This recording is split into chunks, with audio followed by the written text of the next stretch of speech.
Hello everyone, good morning. My name is Huriatul Zahra and today I'm going to present a very relevant and exciting study titled Comparative Analysis of GPT 4.0 and Teacher Feedback on Student-Generated Questions in the Flipped Classroom. The study was conducted by Kang Lee, Jia Minglan, and Yong Bi-Hu. Now, why is this study important? Well, as we all know, artificial intelligence, especially large language model like GPT 4.0, is rapidly entering education. Teachers and students are already experimenting with AI tools for learning, feedback, and assessment. But the big question is, can AI really give feedback as well as human teacher? Or even better, can it replace them? That's exactly what this research tried to explore. So, let's start with a quick overview. The study mainly focused on three key aspects. Self-regulated learning, which is basically how students plan, monitor, and evaluate their own learning. Student satisfaction, how happy, motivated, and confident they feel when receiving feedback. Learning performance, in other words, their actual test result. The findings are quite fascinating. GPT 4.0 turned out to be as effective as teachers when giving cognitive feedback, the type of feedback that explains mistakes or clarification concepts. However, when it came to praise or mitigating feedback, the supportive, motivational comments, teachers were clearly better. Overall, students reported being more satisfied and actually performing better when the feedback came from teachers. The research has three main goals in mind. First, they wanted to know, does GPT 4.0 feedback help student performance better than teacher feedback?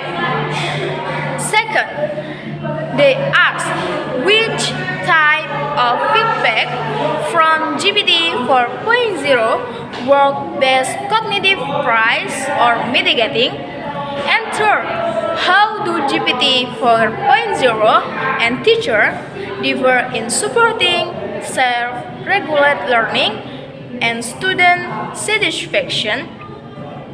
This is a very timely question because as AI becomes more integrated into classroom, we need to be clear on what it can and cannot do.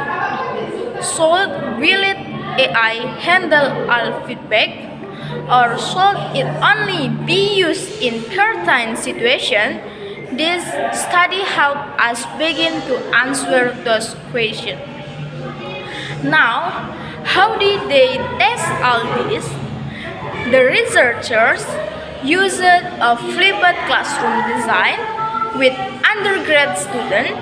For those who might not be familiar, a flipped classroom means that students study the material before class, usually through video or readings, and then use class time for active learning, like discussion, problem solving, or project.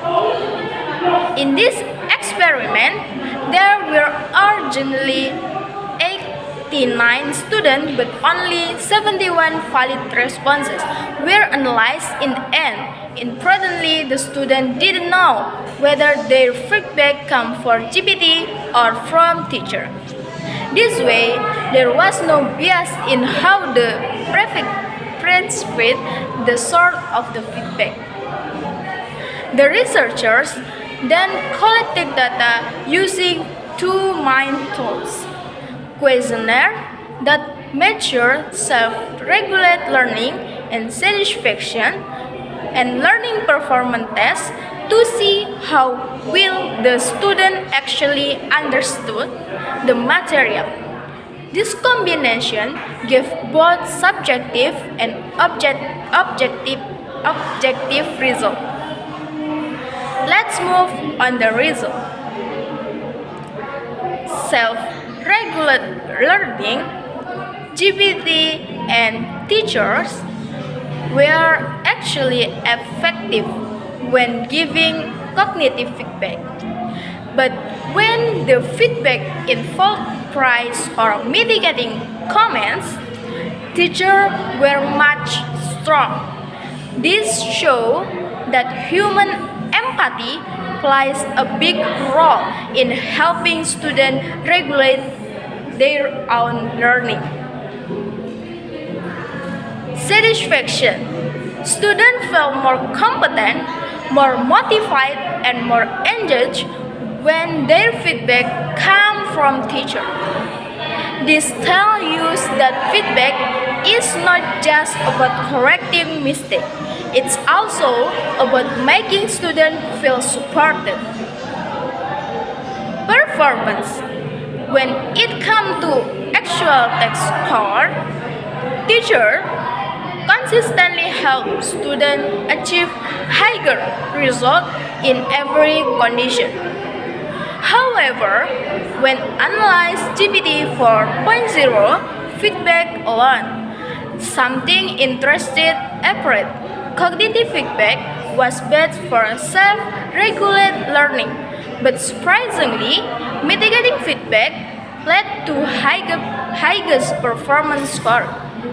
That means even though GPT isn't great at emotional support, students still benefit from some form of encouragement. So, what do these findings mean for education? The study suggests that GPT 4.0 is quite effective when it comes to cognitive feedback, that is, explaining mistakes, providing clarification, and guiding students intellectually. But when it comes to emotional and motivational support, GPT simply cannot compete with human teachers. Students still value the empathy, encouragement, and human touch that teachers provide. Therefore, instead of thinking about AI as a replacement for teacher, the better solution is probably a hybrid approach. AI can provide fast, detailed, and consistent cognitive feedback, while teachers focus on building relationships, motivating students, and supporting their emotional. Personally, I found this study very eye-opening. As a student myself, I know how powerful is it when a teacher gives me not just correction, but also encouragement, a comment like "good effort, keep trying," can motivate me far more than just being told what I did wrong. At the same time, I can also see benefit of GPT 4.0. Sometimes we want immediate feedback, especially when practicing or receiving. AI can give that one without teacher having to spend hours making every single assignment.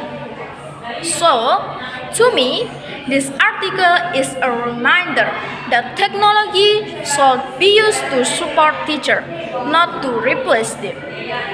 If we combine the strength of both AI efficiency and teacher empathy, we can create a every powerful learning environment. And that brings me to the end of presentation. To sum it up, GPT 4.0 can give useful feedback, especially cognitive feedback, but teachers remain better overall because of their ability to connect it, emotional, and motivate students. The future of education might lie in a smart partnership between AI and teacher. Thank you very much for attention.